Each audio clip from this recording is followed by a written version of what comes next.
আসসালামু আলাইকুম। অনেকদিন ধরে সিএসসি স্টুডেন্টদের জন্য ভিডিও টিউটোরিয়াল তৈরি করছি না। আজকে ইচ্ছে হলো যে সিএসসি স্টুডেন্টদের জন্য দু চারটা কথা বলি। একটা কোশ্চেন পেয়েছি, দেখেছি যে বলছে স্টুডেন্টরা যে স্যার সিএসসিতে ভর্তি হতে চাচ্ছি, এখন সিএসসির পড়াশোনাটা কীরকম? আমি জানি যে সিএসসি পড়াশোনা হচ্ছে লজিক্যাল পড়াশোনা অথবা ম্যাথমেটিক্যাল অথবা ধরেন হচ্ছে যেটা আসলে বুদ্ধি কাজে লাগিয়ে কিছু প্রবলেম সলভিং, এই ধরনের পড়াশোনা। এখানে মুখস্থ করার মতো কি কিছু আছে? তো এই ব্যাপারটা আমি একটু ক্লারিফাই করতে চাচ্ছি, যাতে সিএসসিতে ভর্তি হওয়া স্টুডেন্টরা অথবা ভর্তি হতে চাওয়া স্টুডেন্টরা আগেই বিষয়টা জেনে যাক যে কোন ধরনের জিনিস তাদেরকে পড়তে হবে। আসলেই কি শুধুমাত্র ওই লজিক্যাল ব্যাপারগুলোই আছে, নাকি আসলেও মুখস্থও করতে হয়? আপনি যখন সিএসসি লাইফে এন্টার করবেন, দেখবেন যে ম্যাক্সিমাম পড়াশোনার ক্ষেত্রেই আপনার মুখস্থই করতে হচ্ছে। অ্যাজ এ সিএসসি টিচার আমার আসলে এসব বলা উচিত না, তারপরও আমি মনে করি হচ্ছে যে স্টুডেন্টদেরকে আসলে শুরু থেকেই সব কিছু জানানো উচিত। আমার মনে হয় না যে কোনো একটা স্টুডেন্টের লাইফ নিয়ে আমাদের এভাবে খেলা উচিত। আমরা এত স্টুডেন্ট প্রডিউস করছি, দরকার নেই। তো আমাদের যদি কিছু কোয়ালিটি স্টুডেন্ট হয় তাহলেই চলবে। এত বেশি বেশি স্টুডেন্ট নিয়ে দেখা যাচ্ছে যে স্টুডেন্টরা ঝরে পড়তেছে। তো আমার কাছে কেন যেন মনে হয় যে স্টুডেন্টদের সাথে মেবি একটু অন্যায় হচ্ছে। আমরা যদি স্টুডেন্টদেরকে রিয়ালিটিটা একটু বুঝিয়ে দিতে পারি শুরুর দিকেই, হয়তো তাদের এই সিএসসিতে আসার ক্ষেত্রে বা সাবজেক্ট চুজের ক্ষেত্রে একটু সুবিধা হবে, হয়তো ভবিষ্যতে সে ভালো কিছু করতে পারবে। তো যেটা আমি বলতে চাচ্ছিলাম যে সিএসসিতে পড়াশোনা করলেও দেখবেন যে আপনাকে অনেক কিছুই মুখস্থ করতে হচ্ছে। আর এটা শুধুমাত্র সিএসসি না, যে কোনো আপনার হচ্ছে সাবজেক্ট আপনি নেন, ওইখানেই দেখবেন আপনি হচ্ছে মুখস্থ আপনার করতেই হচ্ছে। ট্রিপলই হোক, বিবিএ এমবিএ যাই হোক, সব জায়গাতেই আপনার মুখস্থ করতেই হবে।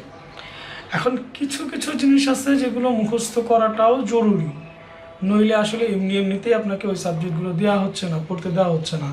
মুখস্থ করাও জরুরি।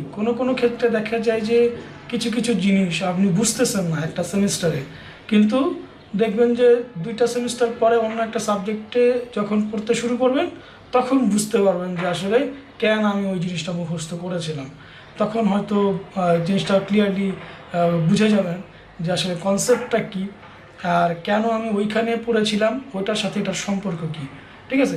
যেমন আপনি অনেক সময় দেখবেন যে যখন আপনি ছোট ছিলেন, তখন কিন্তু সব কিছুই আপনার বুঝার মতো ছিল না, অথবা আপনি সব কিছু বুঝতেন না। কিছু কিছু জিনিস মুখস্থ করে করে ক্লাস বাই ক্লাস পার করেছেন, কিন্তু যখন আপনি ক্লাস 7-এ উঠলেন, 8-এ উঠলেন, 9-এ উঠলেন, তখন কিন্তু আপনি অনেক কিছু বুঝে গিয়েছিলেন যে কেন আমি ছোটোবেলায় এই জিনিসগুলো মুখস্থ করেছিলাম। কিছু কিছু জিনিস আপনার হচ্ছে এরকম দেখবেন যে যেগুলো পরে আবার কাজে লাগছে। তবে এটা আমি মানছি যে অনেক কিছুই এমন ছোটোবেলায়ও ছিল যেগুলো মুখস্থ করেছেন, কেন করেছেন নিজেও জানেন না, পরবর্তীতে জীবনে আর কোনোভাবে কাজেও লাগেনি। সিমিলারলি কম্পিউটার সায়েন্স অ্যান্ড ইঞ্জিনিয়ারিংয়ের জীবনেও এরকম অনেক সাবজেক্ট দেখবেন, অনেক পড়াশোনা দেখবেন, যেগুলো আপনি কষ্ট করে মুখস্থ করবেন ঠিকই, কিন্তু হয়তো পরবর্তীতে আপনার জীবনে ওইভাবে কাজে লাগবে না। কিন্তু আপনি ওইগুলোকে আইডেন্টিফাই নিজে করতে পারবেন না।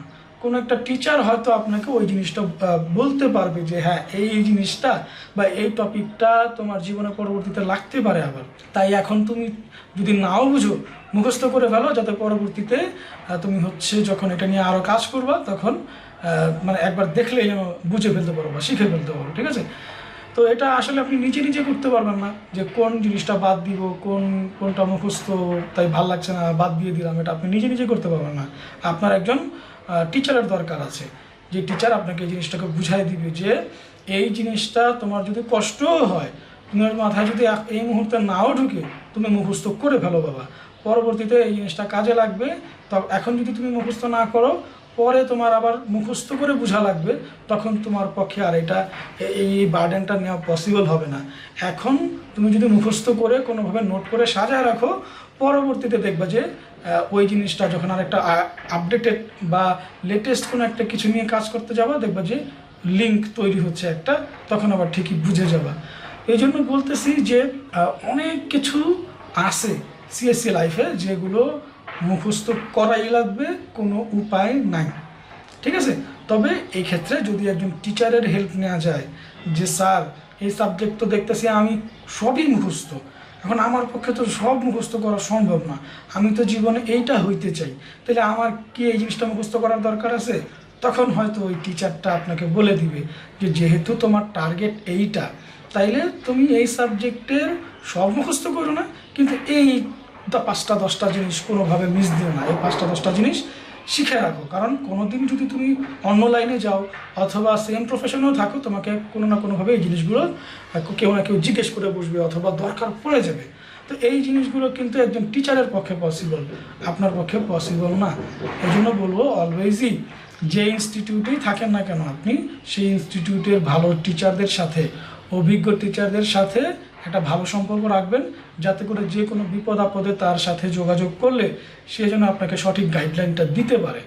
আর যেই জিনিসগুলো হচ্ছে কম্পিউটার সায়েন্স অ্যান্ড ইঞ্জিনিয়ারিংয়ের কোর সাবজেক্ট, অর্থাৎ ধরেন কিছু সাবজেক্ট থাকে, বিশেষ করে দেখবেন যে পরবর্তীতে যখন মাস্টার্স করতে যায় স্টুডেন্টরা, ওই সাবজেক্টগুলোর জন্য আপনার হচ্ছে ভর্তি পরীক্ষায় তারা ওই সাবজেক্টগুলো ইনক্লুড করে। ওই সাবজেক্টগুলো কোনো মতেই বাদ দেওয়া যাবে না। ওই সাবজেক্টগুলোর মধ্যে যেমন ধরেন আপনি প্রোগ্রামিং, আপনি বাদ দিতেই পারবেন না, এখানে তো মুখস্থ করার কোনো বিষয় আছে বলে আমার মনে হয় না।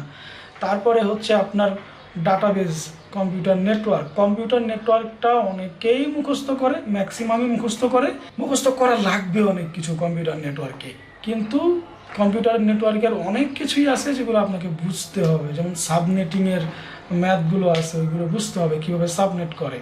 তারপরে আরও অনেক কিছু আছে যেগুলো কনসেপচুয়াল কম্পিউটার আপনার নেটওয়ার্কের মধ্যে। তারপর আপনি দেখবেন হচ্ছে সফটওয়্যার ইঞ্জিনিয়ারিং, মনে করতে পারেন যে সফটওয়্যার ইঞ্জিনিয়ারিংয়ের কী না কী যেন শিখবেন, কিন্তু যখন এই সাবজেক্টটা পড়বেন দেখবেন পুরোটাই থিওরি, তখন কিন্তু আপনার খুবই মানে মোটিভেশন আর কাজ করবে না, ঠিক আছে?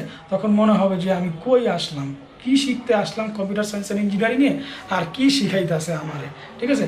কিন্তু ওই যে থিওরিটিক্যাল কনসেপ্ট, ওইটারও কোনো না কোনো রিজন আছে, কোনো না কোনো জায়গায় ওটার ইমপ্লিমেন্ট আছে, ঠিক আছে? তো এই জন্য বলবো যে একজন ভালো দক্ষ টিচারের খুবই দরকার।